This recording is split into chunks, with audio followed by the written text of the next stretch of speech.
GM, welcome to another episode of Web3 Academy, your trusted source for useful and legitimate information to remain on the forefront of the internet revolution. I'm Jaybird, and we believe that Web3 is going to change the world. That's why we're here to guide the world's top talent into this space to contribute, get ahead of the curve, and capitalize on the opportunity. Today, we're exploring how Gitcoin is disrupting the way we fund and build public goods. This is a fascinating episode with Nate Gosselin from Gitcoin DAO, where we dive into what are public goods and open sourced software, why are they important, and what's broken in the way that we currently build these incredibly needed shared resources. And how does Web3 present a new way for us to fund and build shared resources, and exactly how Gitcoin is doing this with projects with UNICEF, with Uniswap, with many other large players in both the Web3 space, but also in the more traditional NGO space. Such a fascinating conversation. It's an absolute must listen for really anyone that believes in Web3 and the power that blockchain enables for funding, for governance, for voting, for community accountability, but also for anybody who wants to see the world become a better place.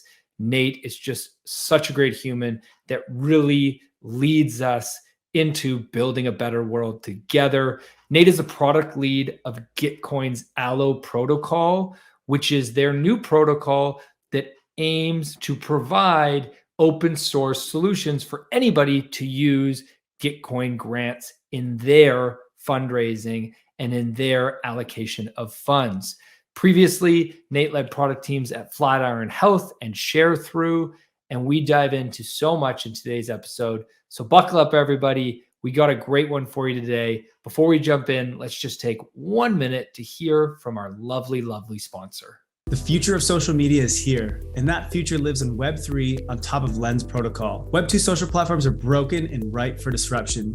You see, the epicenter of social media is the creators, and yet they are the most neglected. Web2 platforms like Facebook, TikTok, and Instagram are all essentially robbing creators of their worth. Creators are a new type of entrepreneur, forming new types of businesses. Yet with Web2 platforms, creators don't own their content or their profiles, and that's their product and business. Instead, they are tied to the platforms they choose to create on. Well, just like how crypto is freeing us from banks, Web3 is freeing us from these centralized platforms. On Lens Protocol, creators own their content, own their profile, and even their social graph and followers in the form of NFTs. This allows you to move freely from one social application to another with your content, profile, and followers moving along with you. Lens Protocol enables self-sovereignty for your social graph and interoperability across the internet. At Web3 Academy, we believe this is the future of social, and that's why we've partnered with Lens to ensure that the path of social media is heading in the right direction. Visit lens.xyz to learn more today.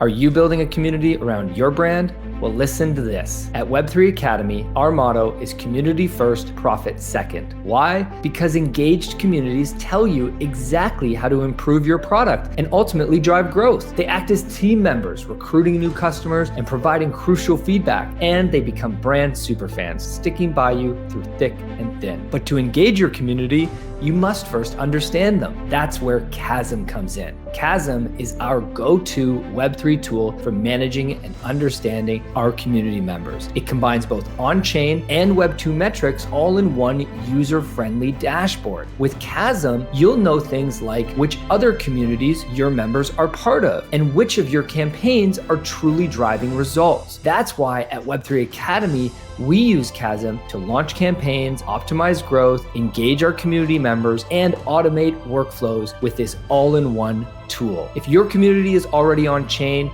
get to know them better with Chasm. Head to chasm.xyz using the link in the description and discover why top brands like Immutable, Nifty Labs, and Collabland are using Chasm. Nate, welcome to the show. Thanks for having me. Good to be here. Nate, I'm so excited to have you for so many reasons. I've been a big fan of Gitcoin for many years and following you guys closely. But before we jump into everything Gitcoin and some really exciting things that you guys are working on that's coming up at East Denver, which is next week by the time this recording will air, let's go back a bit. Let's start from the beginning of how Nate originally got into Web3 or crypto. How did you sort of follow down the rabbit hole?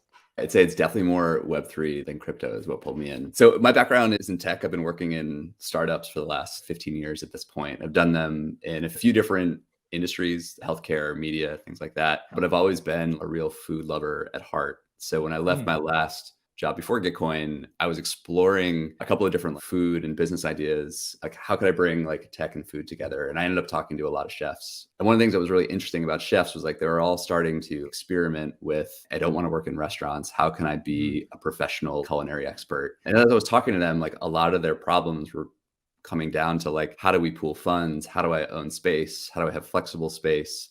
How do I have these sort of creator style platforms? And I just got really excited about this idea of community owned platforms. Some of my favorite products in Web 2 are those platforms. You know, it's the Spotify's of the world, it's YouTube. Like, there's so many interesting things that you can go in. But I think what is really powerful about Web 3 is like, rather than having a third party owning that platform, there's an opportunity for the community itself to own it and to govern it. So I think there's a lot of assumptions kind of built in that. Like, we haven't figured out how does a community effectively like run a platform and product. I was so excited about what it could mean for different communities to be able to like work together and like fund what they need in a really flexible way. And I found Gitcoin, and kind of the rest was history.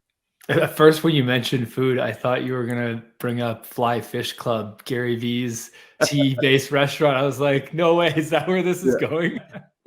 You know what? I am very interested in the idea of like, what does a neighborhood-owned restaurant look like? And can like Web3 sort of unlock that, so I think like there's something there, but the angle that Gary Vee took on it was just like way too, I think, highbrow. Like, I feel like restaurants need to be like neighborhood spaces, second space. I feel like everything that's sort of been pushing food in the Web3 space has been a little more like high-end oriented. What do we do with with our NFT bags? And I kind of want to get into like, all right, how do we make this attainable to a local community? Yeah, well, and I think for better or for worse, the current NFT, and I'm going to put NFT in air quotes because NFT is a misused word so much of the time. 100%. Any new tech, it's always about profit first, and everybody just wants to make money. So that's where we're at right now. We're not yet at the point of the idea of like just owning something within a community because you support that. There's not a lot of that yet. Right now, it's still, do I make money off this? I live in New York.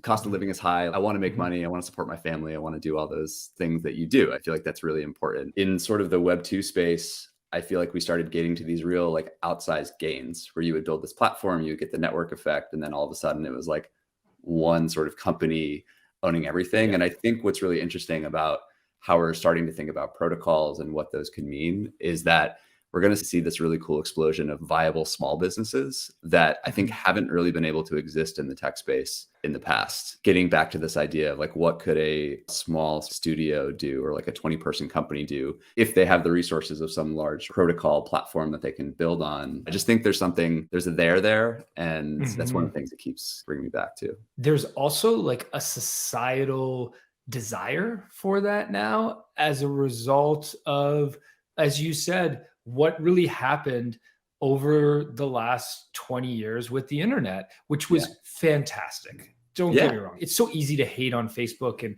hate on all these big Web 2 companies. But look, they allowed us to connect. They allowed us to engage. They allowed us to share photos with our grandma in ways that we couldn't before. Like, that's incredible. Yeah. But it also, as you mentioned, it did lead us away from community. And I think we all want that and we need that. And so it's interesting how things happen and how sometimes tech can play such a role in more of a general need of humanity, which I think is really where we're going with this conversation today. Before we jump into Gitcoin, I want to sort of set some context for our listeners around public goods funding and building open source infrastructure, words that appear all the time when we're talking about Gitcoin. Let's first explain the category that Gitcoin fits into. Do you guys consider yourself in the category of public goods funding? What is public goods funding to you? Can you give us some definitions and sort of a high level overview? Yeah, definitely. So Gitcoin, I think one of the things we're probably best known for is this meme of public goods and build and fund public goods. And I think, if you look at the textbook definition of public goods, generally what people are describing are things that are non-excludable and non-rivalrous, meaning like no one's person's use of that thing can prevent you from using it or like take that away from you. So like the classic examples for things like that are air or national defense or like public parks. Like someone using those things doesn't prevent you from using those things either. Similarly, I think, open source software falls into that pretty neatly as well. Like someone else deciding to fork and use your code doesn't prevent another person from doing the same and building on top of that. So I think what's been really interesting as Gitcoin's been evolving is like, we're very much believers in public goods and we want public goods to keep evolving. But I think as we've been growing and interacting with more communities, there are these like really valuable things that communities may want to put money towards that aren't technically like public goods. We were talking about like community-owned restaurants before. Like restaurants are great for the neighborhood. They bring foot traffic. They bring kind of cachet to a neighborhood. If a community owned that, it isn't technically like non-excludable, non-rivalrous. There's only so many seats in the restaurant. You're going to make money from those things. But that doesn't mean that it's not this idea of something that's super valuable for like a given community and what they can do. Like it might raise property value. And maybe that aspect of it is like the problem. I don't know actually once we get in there. But so I think what's been really interesting is like we've been moving into like public goods is really at our core. But I think there's like this second order that we're calling shared needs.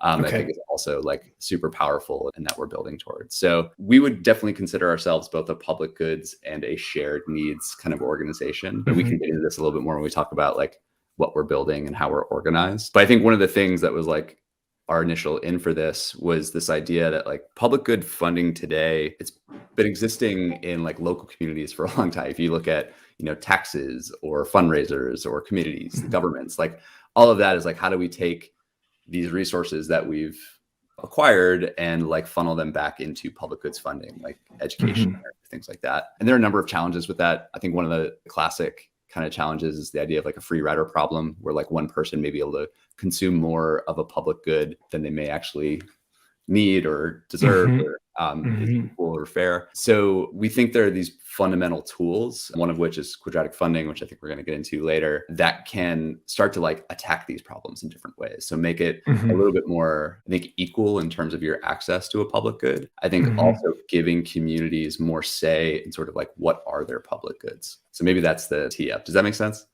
Yeah, totally. So we've got a few different sides to whether it's public goods or shared resources. We've got the funding side to it, and we can talk about that and how that currently works and how Gitcoin is doing that differently. The building side to it, which is deciding once you have the resources, once you have the funds, where does that go? How do you distribute that? What's the voting? Who has the power over that?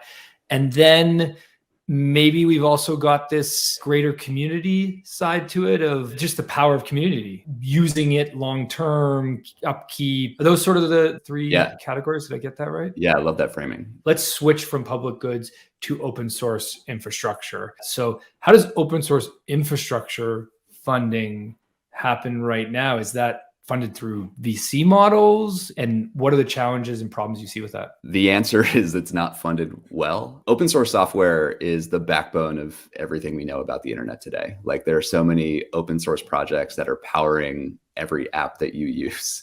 And a lot of those, projects are just labors of love. It's someone who is cared about the problem, wanted to work on it, wanted to build it. They basically subsist on donations. There isn't a way for them to sort of collect funds for what they've built. And that was really the core of like our first grant funding program was open source software. It still is one of our like core grant programs is how do we fund open source projects? I think what's really interesting about Web3 and where that's going today is like there's sort of a new set of tools to allow builders of open source projects to collect funds. Like you can charge fees in more usable, sort of like repeatable ways. You can funnel those to people that have like help support. There's just all these different ways to sort of collect and distribute funds with like the tools that we've been building in Web3. And that to me, like we haven't quite cracked what that system is yet, but that's sort of, again, what we're building towards. It's like, how do we make it so that people who are building these open source projects are able to live sustainably off of those things. So there's techniques like fees, like we've described. Our friends over at Optimism are also experimenting with retroactive public goods funding, where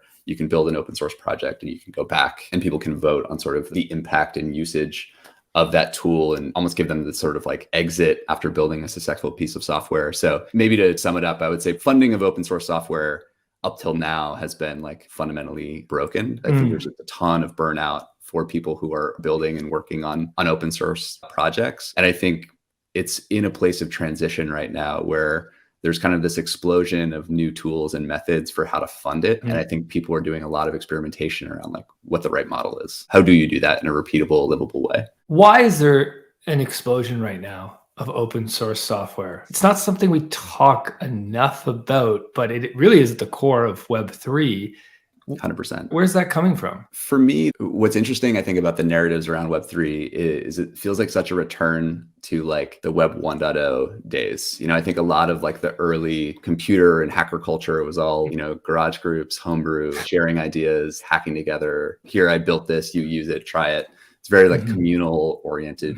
And then we saw this launch of Web 2. And I think the reasons that Web 2 moved to this more kind of consolidated, centralized, private space were kind of sound. You know, a lot of it was around how do you provide a good user experience? Like, how do you make it safe? How do you provide security? But now we're just seeing that, like, if you put it all in one place, it's a really irresistible place to go and hack and try and steal and like do all this stuff. Web 3 to me feels just like sort of a return to that element. People have realized that this idea of centralized data or centralized funding or centralized storage and infrastructure needs some sort of economic model. It seems like the tools are there, or at least like the raw materials are there to build tools to collect that funding. I think you're starting to see, oh, okay, this is now viable. Let's do more of this. Like, I know that this is powerful. And how do we move towards that? Right. And that's exactly what you guys are building at Gitcoin. And I don't mean to keep teasing that we are going to talk about this, but I have a few more questions about sort of the current state. So we talked about the different categories of funding and building. I think one of the issues that we see a lot is the issue of transparency, accountability. How are we able to use Web3 and Web3 tech to incorporate more transparency, more community accountability in the allocation of these resources to open source? I think a lot of it comes back to sort of like the fundamental nature of blockchain. At its core, most blockchains are this publicly available and distributed ledger of who owns what or what is what. Whatever the state is that you're trying to record on that blockchain, it's enabling is the ability to do that. And I think having this sort of secure way to store this information publicly, I think is really what's starting to like unlock this idea of transparency and legitimacy. It's really interesting if you talk to folks who are not too deep in the Web3 or crypto space,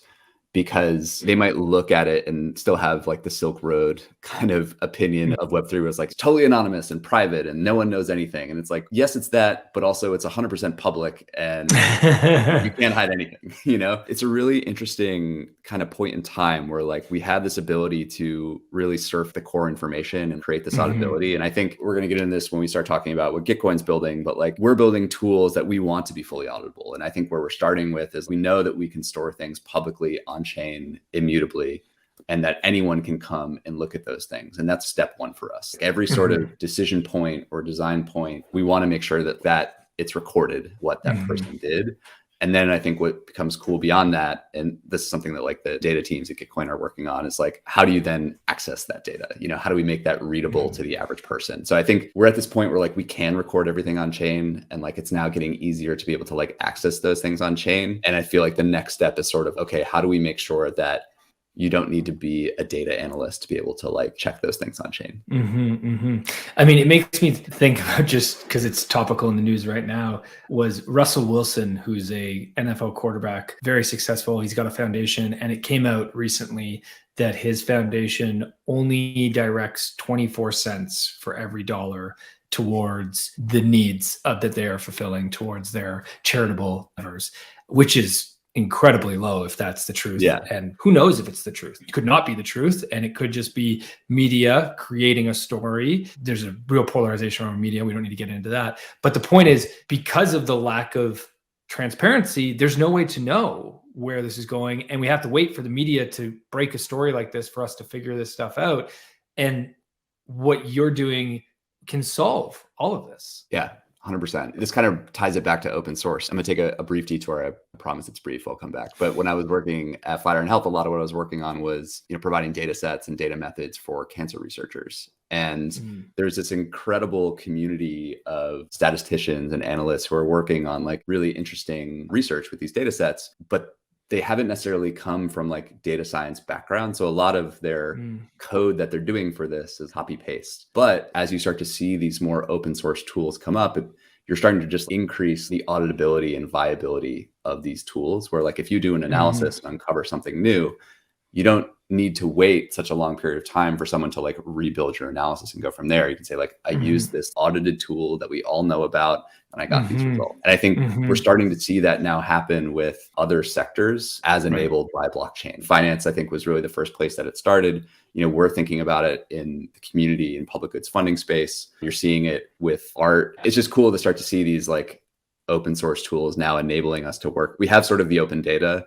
And now it's like, how are we building those open tools to let anyone like really understand what they're working with? We've talked about decentralized science recently, and Pfizer was part of a raise for DAO, which is aiming to bring these scientists together and create research that is better authenticated, because one of the biggest issues in science is it has to be like in a certain journal before it can be considered valid. And it's so hard to get into these journals. And so it just slows innovation down, right? 100%. So I think what you're talking a lot about is like the speed of innovation. The flywheel that can come from blockchain is very different than what we're used to. That sort of leads me to this next question around one. I think the thing that is very exciting about this is this opportunity to tap into the collective intelligence of the community, because the way that we can do funding now also involves governance. That wasn't really a thing before, right? Before it was like you give and then you have no say. Again, what we just said, that flywheel, I think the speed of innovation picks up because you have more people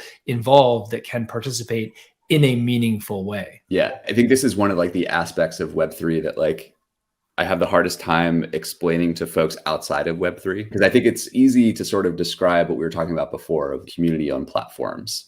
And the idea of like, okay, why does Web3 uniquely enable that? There's these big sort of ifs around governance and ownership. And those are the things that I feel like we're really iterating quickly on right now. Like if I look at your average DAO governance right now, Gitcoin included, I don't think anyone would say like, this is the end state. This is how governance should look. This is how it should work. But I think what's happening is we're seeing the ability to like innovate quickly through a lot of those different governance methods to figure out like, okay, what is the right way to do this? And sure, right now it's the believers, it's the early adopters, it's the people who are willing to like take those extra UX steps to actually like engage in governance and be part of it. If Web3 is really going to take off, we need to sort of cross that chasm and like, how do we make governance a really, you don't even have to think about it. You use the platform and it's part of your day. Like the average Uber driver or Uber user doesn't want to have to vote on like the next Uber pay scale, but they do want somehow to have a say in how like Uber, the platform, operates. A lot of what we're building, and like one of the things that I'm really excited about for what we're building, like we're starting very much with a grants program. And that's something that like Gitcoin is known for and is a natural state. But if you abstract that away, a lot of that is like, how do communities make decisions? How do they govern sort of like their resources and what they're doing? And that is 100% governance. And I think internally, whenever we're talking about what we're building, I can't wait to test this with budgets. Grants are awesome. It's like really exciting, but like how can we start to sort of generalize that to other spaces too? Okay, let's lead into Gitcoin here. Give us the 30-second elevator pitch. What is Gitcoin?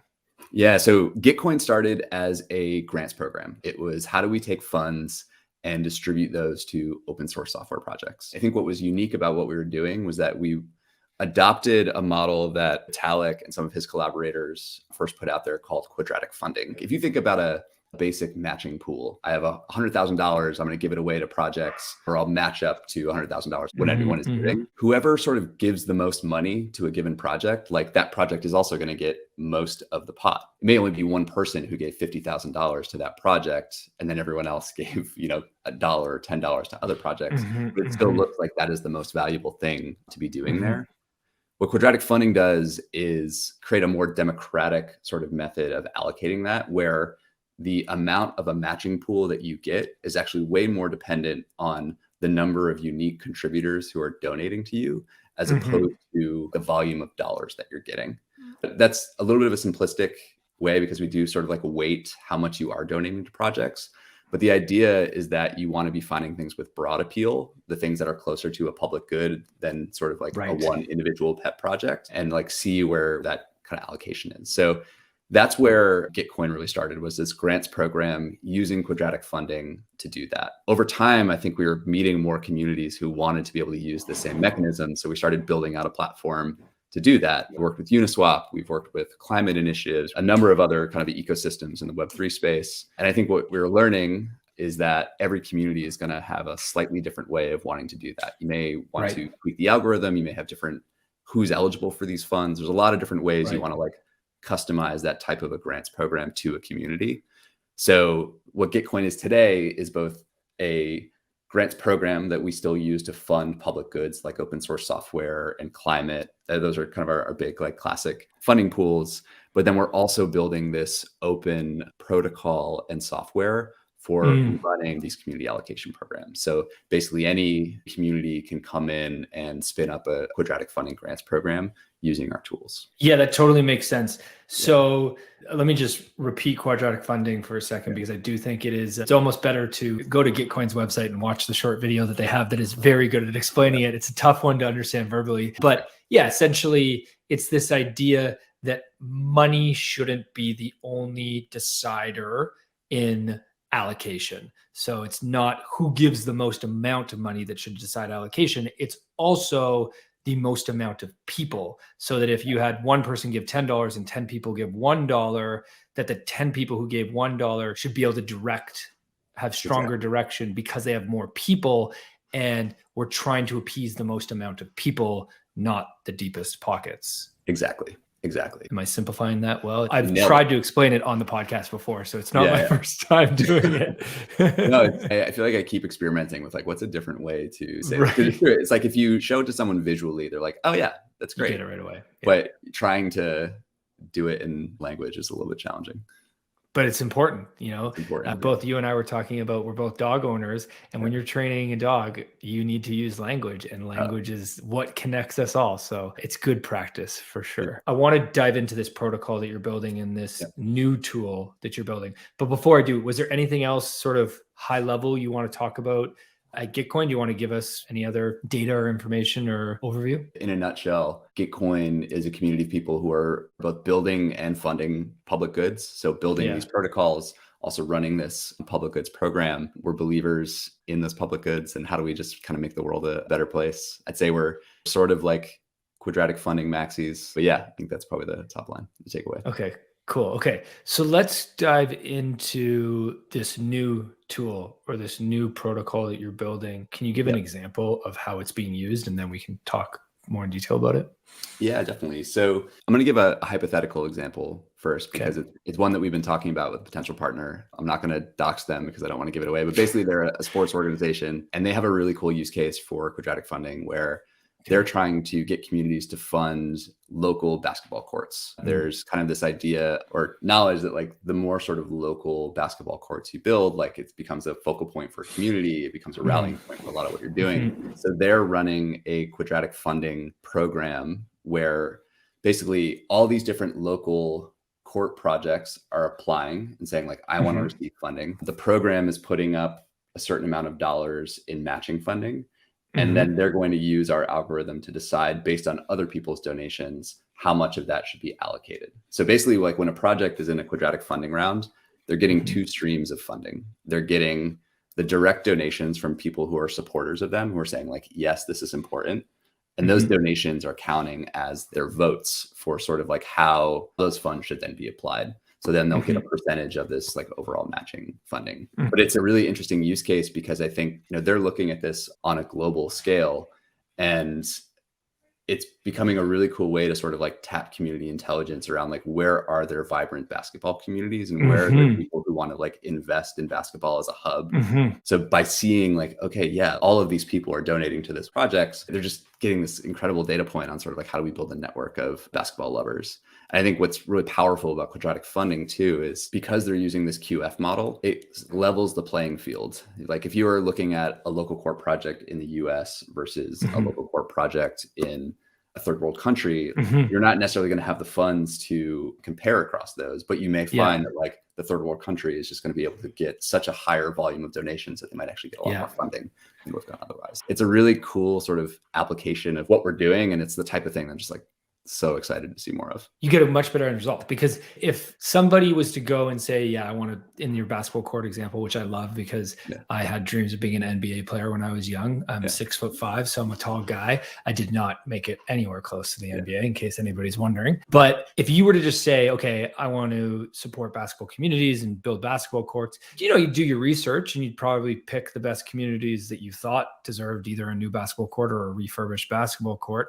But how do you know that basketball court is actually going to be used, or that people in that community even care about basketball? Maybe they're tennis players, who knows, right? Exactly. And so with this model, it's almost like you get people involved in the project before the funding even gets spent, because now I'm invested and I'm excited about that project that's coming. And where does that lead? Is there opportunity to involve the community? Yeah, I mean, I want to shout out like another example of exactly how we're describing this too. We ran a round with UNICEF on our new project back in December, and theirs was a similar use case where they had put up a bunch of funds, put up some matching funds, and they accepted, I think it was like 12 different NGOs from around the world into their matching pool. And they ended up getting almost doubling their matching pool in individual donations. So where like they could have just distributed that money to those individual projects, but now those projects are getting 2 and 3x what they would have got in that model because they have these supporters. And it's a great signal for UNICEF because now they're seeing like, okay, which of these missions and projects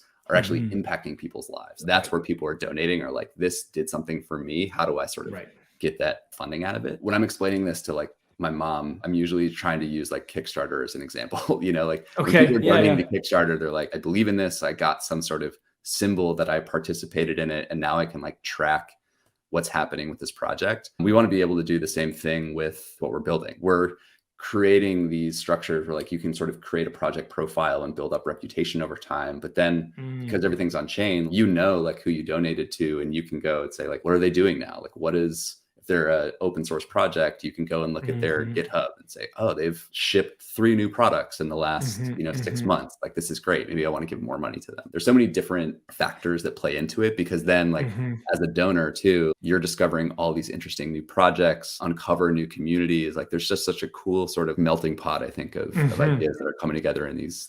And where my mind goes to, as I spent over a decade as a digital marketer, so I'm naturally, marketing is my first incline when we talk about any business example, is the power for the organization to have access to the donors. Now, I don't know what sort of access they have, and also having somebody's wallet address 10 years from now, that's going to be like having somebody's email, right? You're going to be able to direct message their wallet address. You're going to be able to share so much with them. Like, it's a marketer's dream, right? Absolutely. Right now, it's a little bit, as you said earlier, we're learning and experimenting and testing a lot with everything in this space. But I'm just curious, are you seeing that at all yet? Are any of the organizations taking interest in the donors and involving the donors in any way?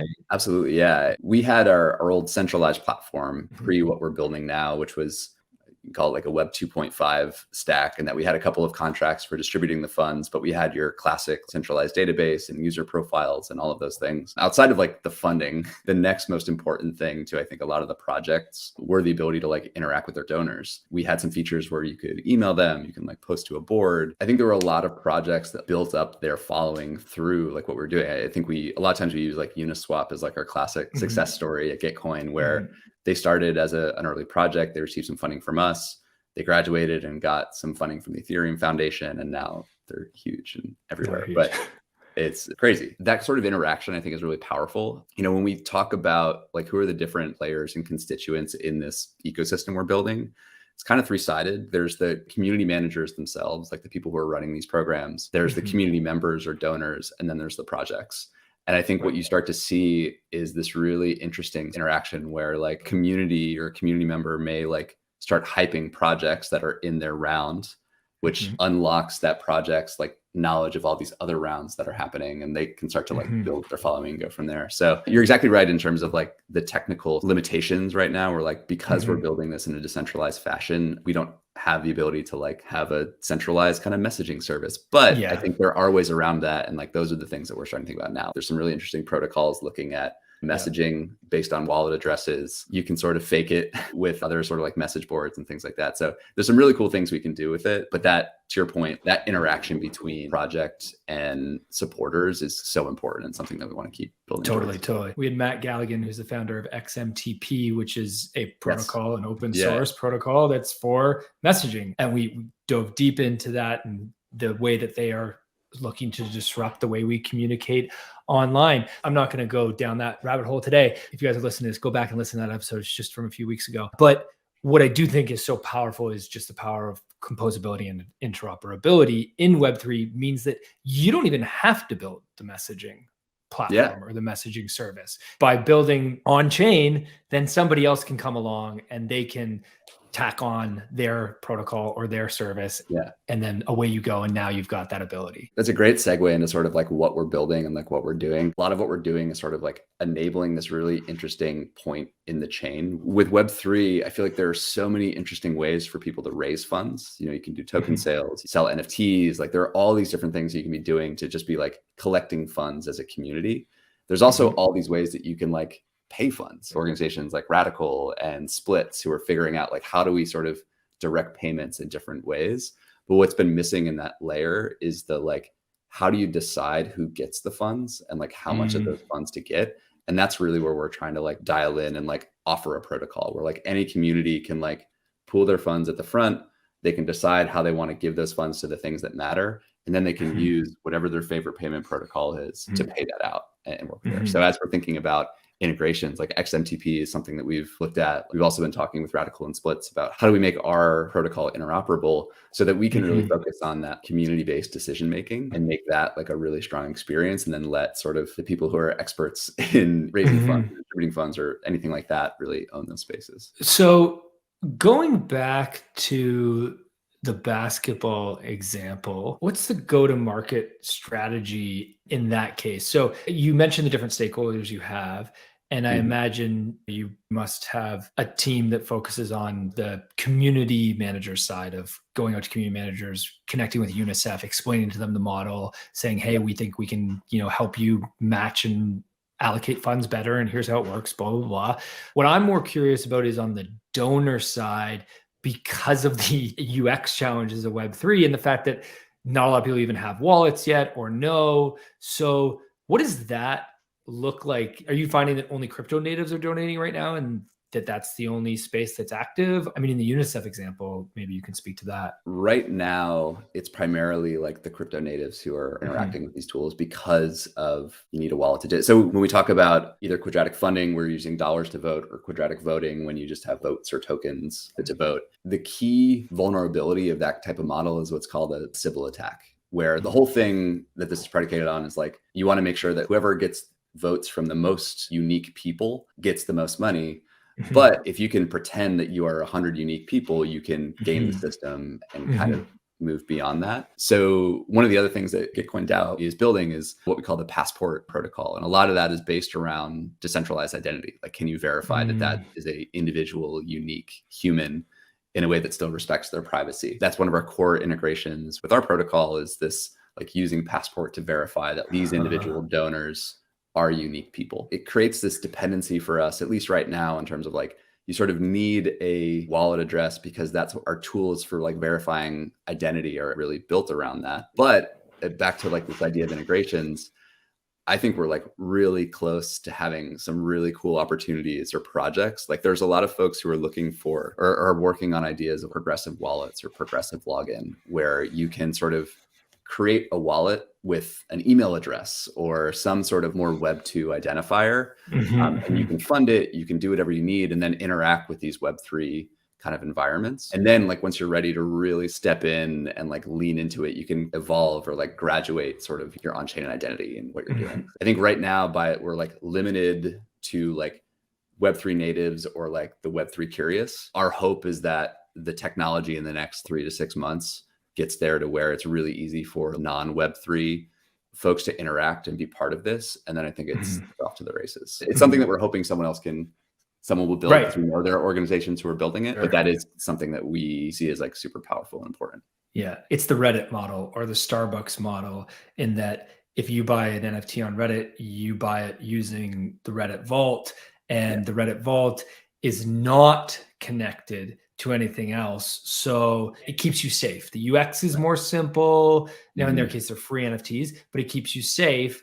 And then once you're ready and you want to graduate to that next level, it gets into this centralized versus decentralized conversation of, I think sometimes we love to, yell from the mountaintop about decentralization and the power of it. And it's so important. And yes, don't get me wrong, there is a lot of validity in that. However, there is a lot of people who have no idea what they're doing with Web3, and they need security and safety when they first enter. And centralization offers that as your entry point, and then you can go to decentralization. I think for people who are new to Web3, it often comes across as all decentralized or bust kind of thing. And I think the deeper you get under the hood, the more I just feel like it's a misnomer. Our society has sort of like pushed really far in the centralized direction over the last 50 years. And now we're like, okay, what are the parts of this that are maybe better decentralized? I don't think we're going to get to a point where it's 100% decentralized. I think it's going to be like, what are the aspects of our lives that are better governed by decentralized methods versus a small centralized team? Yeah, completely. I meant to ask this question before. Is there any numbers or stats that you can give us on GrantStack so far? Pre-GrantStack, Gitcoin ran, I want to say it was like 15 different grants rounds. And I think we distributed about 70 million in funding across those different rounds. So different pools, it's donations, matching funds, things like that. Since we've started working with GrantStack, so we ran our first round with UNICEF in December on the protocol, and we've run another 4 alpha rounds since then. And over those, we've distributed $2 million.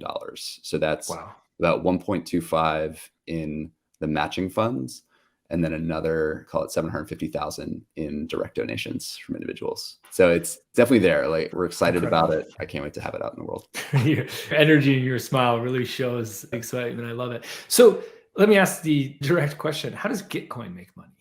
Yeah, it's a great question. So Gitcoin is a DAO. I'm employed by Gitcoin DAO. The way that we are structuring ourselves is there are kind of, I call it 2 key pillars of what we're doing. One is the grants program, which is our method for distributing funds to public goods. And then one is this new protocol world. What's powerful about that is there isn't a third-party ownership that's trying to extract any sort of platform fees around that. We kind of want to like cover our costs, and then we want to put everything back to public goods funding. The thing that we're all really excited about at Gitcoin is how can the protocol, Allo protocol that we're building, be this great source for like more public goods funding? We're already like donating to things, spending money on things. How do we make sure that we're creating this really regenerative, sustainable loop that goes back to the things that we care about as communities? So as far as the way we're structuring this, we are building Allo protocol with the ability to take fees, protocol fees for like usage, which is very similar to what you've seen with Uniswap or any of the other DeFi protocols. There's some sort of fee component. Right now, like our team is building it, but our long-term goal is that this ultimately decentralized and is like governed by Gitcoin DAO, like the broader community. And the DAO is going to have the ability to decide what they want to do with that fee switch. They can turn it on, they can turn it off, they can collect those fees. We're also building like a series of apps called GrantStack that you can use to work with the protocol. If you don't have a dev team, you can just log in and create your round, and it's super easy. And we'll also be enabling the protocol fee for like rounds that are running there. But what's nice about that is we can run it at very low percentages. We basically have to pay our development team a living wage, and then anything over that amount, the plan is to like funnel back to our quarterly public goods grants rounds, where again, the community will be able to decide what are the things that we want to fund? What are the things that we find most important, and kind of go from there. At the moment, Gitcoin is funding itself off of our token, but the hope is that we can move to this world where we're in this really great feedback loop of communities running programs, us taking a small percentage to like help them run those programs, and then taking that percentage and just putting it right back into public goods. And the funding off the token, did that come from just an ICO basically? And that raise gave you enough? Because you guys have been doing this for a few years. Let's pretty good runway. I want to say we launched the token like 2 years ago. So yeah, there was like an initial sale. We're obviously still emitting tokens and we haven't like got everything's on a time lock, but it's basically entering the ecosystem right now through salaries. We all get paid in GTC, but yeah, pretty wild. But we feel like this is sort of a community investing in us. I think the people that you find attracted to Gitcoin are ones who really care and believe in this idea. They've given us a platform to be able to like build a tool like this. And the hope is that eventually it gets to the point where it's sustaining itself. Yeah, incredible. I think we might have to have you back in the future to do more of a DAO tokenomics governance conversation, because that is also so fascinating. I can't imagine what you say to your parents when you tell them that you get paid in GTC. What's their reaction? You should see me try to pitch that to my wife. It was okay, even better. Yeah. I avoid it. I was like, well, it's worth some dollar amounts, and as long as I pay rent, it's fine. Yeah, so interesting. Okay, let's go back to GrantStack. So you guys are going to be at ETH Denver. Yes. How can people get involved? Yeah. So as I was saying before, we try to differentiate between Allo Protocol and GrantStack. Allo Protocol is the thing that we've been like really heads down on lately. We want to make sure that there's this really understandable protocol that builders can come and build new mechanisms and try it. Like to that idea of experimentation, quadratic funding is more of a category than it is a specific mechanism. I think there's a lot of different ways that people think about quadratic funding and tweak it. We don't think that there's like one canonical way to do it. And we think there's some really small but vocal part of our community who wants to experiment with those mechanisms. So like that's a thing that we've been building for, is like, how do we make it easy for us to like speed run these experimentations? So when it comes to ETH Denver, that is basically when like the first version of Allo Protocol will be done. We also are launching the MVP of what we're calling GrantStack. So this is the apps that you as a community manager can use to come in and run a grants round. Right now, you'd be able to come in and run like a quadratic funding round. You'll be able to accept projects can apply to you. You can accept donations in crypto on a number of different chains. And at ETH Denver is kind of the availability of our public beta, I guess. This is very much like a first version for us. We've been focusing, I think, more on the underlying protocol. And so there's a very like simple UI that'll be available at ETH Denver. But then as we look to sort of a couple months past that, you'll start to see a lot more like release around a documentation that's going to be available. And we want to get to a world where like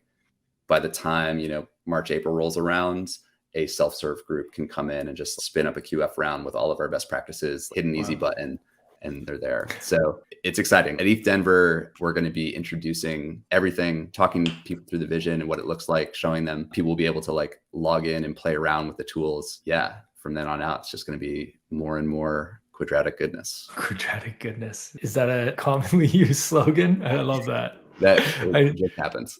I need a hat that says quadratic goodness. That's really good. Who would you be hoping to interact with at ETH Denver? And what would you be hoping that they would achieve or do with you? We really see like the core users of GrantStack as program managers and community organizers, the people who are trying to pool and distribute funding for their communities. So I think we're starting to see some like a really interesting kind of archetypes of people. There's like UNICEF is a great example of the NGO who's really excited about like what this can do for nonprofit funding and community funding. I think there's a natural sort of Web3 protocol use case. We talk to like L2s and anyone who's like collecting fees and like trying to funnel them back into projects like Nouns DAO, I think, is one that we're always like super excited about. Anyone who's trying to figure out how do I better distribute the funds that I have in Web3, those are the people that we want to talk to. The thing that I am just so excited about and want to see more of is like, how do we start to cross over into local communities, and what does that look like for neighborhoods and things like that? I think the basketball example from before is like a really cool opportunity. Like, can we use this to start impacting people's physical spaces? We ran a couple of test rounds with the city of Boulder and the city of Oakland around like funding nonprofits in their communities. So those are also like, if you have some Web3 users and want to talk about it, great. Or even if not, like Web2 payment rails are not too far. No, and that's the thing we're also super excited about. So long story short, if you are a community who wants to pool and fund the projects that you care about, we want to talk to you. Like if you have a grants program, awesome. If you're trying to figure it out, come talk to me. We can help you figure out how to make it work. And right now, since you're sort of in this in between the protocol and just the MVP of the app layer, the GrantStack of this, are you handholding more right now with projects? A little bit. Yeah. I think one of the things that we're like now really focused on from the UX side is that QF is a nascent idea that we've invested a lot of time in understanding, but the actual like implementation of that can be a little confusing if you haven't been exposed to like what it is. Like you can sort of like grasp the concept, but the actual like, how do I implement it isn't always obvious. And like, that's the thing that in the next month or so, we're going to be really digging into, like, how do we just create a really simple, easy button so you can run a QF round that is safe and usable for your community. So we've been thinking about QF internally for 3 years, 4 years at this point. There's a lot of like institutional knowledge. So a lot of what we're doing is teaching, building run books, building UX. Part of the reason that we were launching the protocol was we were starting to feel like bottlenecks for more communities running QF rounds. And we really want to just like open that up and make this possible for anyone to do. Amazing. Is there any round, if somebody out there wants to experience QF, not from the community manager standpoint, but more from the donor standpoint, is there a round happening right now?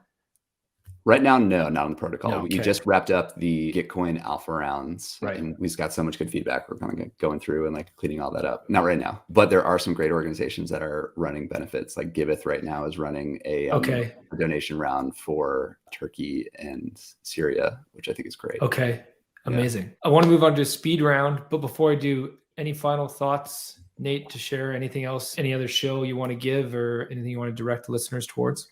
Man, public goods are good. Definitely like keep an eye out for us. Our next grants program is going to be running in April. That's the program, not the product itself. Yep. And there's going to be a ton of funding going towards that. So we would love to have people come and contribute to some of our projects then. I feel like I need a hat that says quadratic goodness and then a t-shirt that says public goods are good. Then I'll be fully kitted out for each Denver. We'll be the ones in Denver wearing the public goods hoodies. Yeah. Nice. Awesome. Okay. Look out for Gitcoin merch. I guess you guys have got that, all this good stuff that we're talking about. You guys are going to have this at Denver. Yeah. Our design team has been building some very beautiful things that are all going to be available at Denver too. Sweet. Super exciting. Yeah. Sweet. Okay. Speed round. A couple quick questions before we wrap here. What's a must-read book that you find yourself recommending to people? The Order of Time by Carlo Rovelli. Every time I describe it, it sounds like nerdier and nerdier. It's basically, it's the book around like why time doesn't exist by a physicist, but it's actually one of the most beautiful things. He's an incredible writer. It doesn't read like science or anything like that, but it's a great reminder of how important human connection is. So it's one of those books, like you read it and you're like, my brain was just expanded. I don't know how, but this is beautiful and I want to think more about it. So is it fiction? No, it's nonfiction. It's nonfiction. Yeah, wow. Yeah. So he actually like kind of takes you through how time doesn't actually exist. Like we have a perception of time, but there's no sort of physical rule that it's like grounded in. So it's all sort of how we perceive it. Is psychedelics or mushrooms a precursor to reading this book? Doesn't need to be. It might help expand your mind before. But it is an incredible book. Like I can't recommend it. Cool. Okay. One thing you've bought recently for under $100 that brings you joy. My wife and I are huge food people and we love cooking. We love doing everything, like project cooking, like you name it. I just bought a pizza peel for like kind of like moving pizza around when it's like in the oven, and I get way too much enjoyment out of that. I'm not a pizza expert by any stretch, but I don't know. There's something about feeling like you're making the pizza that's just incredible. A pizza peel. Okay, that's the new one. That's the new one.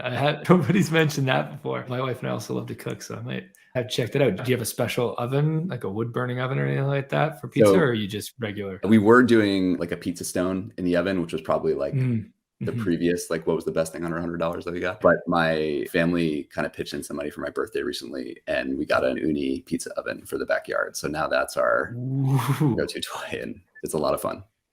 Damn. Make friends with Nate so you get invited over for dinner. Holy jeez. I think that's why my friends are friends with me. It's nothing else. Yeah. Okay, last question. If you had a billboard that 1 billion people were going to see, what would you write on it? Oof. Man, it's a good question. This one came from Tim Ferriss. Tim Ferriss used to ask this question on every one of his shows. He doesn't anymore, unfortunately. Tim, if you're listening to this, A, I love you. B, start asking this question again. Please bring the question back. I think one of the things that's been really interesting to me over the last 4 or 5 years is how destigmatized talking about mental health and taking care of your mental health has become with like people from all walks of life. Like not in like an intense way. It's mostly like once I started thinking about this is amazing. And I had no idea this this was a way I could sort of think about the world or talk to someone about the world. And I think there is that stigma that people are like, oh, it's mental health, it's mushy. There's something in there that makes me feel uncomfortable. But if I could do anything, it'd be like to tell people this is a thing you can think about. Like, I don't know what my pithy phrase is for it, but that would be some of at least the message. I love that. That's the longest billboard that anyone's ever said, Nate, but I like the message. I'm going to need 16 billboards outside Ebbing, Missouri, but whatever. I'm not a marketer. So yeah, that's my job. What the line's going to be. That's my job. I thought you were going to go with public goods are good or something like that. So I appreciate We've already got plenty of those. We already talked about that. We've got the merch at Denver. I've got the hoodie. No, we got to try with something else. Okay. Yeah. See, that's how we know you're not a marketer. The marketers on this show just pitch their own products. They'd be like, yeah, just go to my website. They'd put their website or something. Go check it out. See what you got. Yeah. Nate, this has been a pleasure. Thanks so much for the likewise. time. Really appreciate everything you guys are doing. Shout out to the whole team at Gitcoin. We need more builders like you in the space. Thank you so much. And yeah, thank you to my team. The people I work with are incredible. So it's awesome to be able to talk about what we're doing together here. So thank you. Thanks for listening, everybody. Have a great day. Thank you for listening to Web3 Academy. We hope this helps you along your Web3 journey. And if it does, please share this episode and subscribe so you don't miss the next one. Nothing in this podcast was financial advice. Crypto and Web3 can be risky. You can literally lose it all. In fact, if you invest on account of what we say, you probably will lose it all. So don't do that. In all honesty, the point of this podcast is to remove the noise of markets and price and focus on utility and implementation anyway. So you should not take any of this as financial advice. Thank you, friends, and see you in the next one.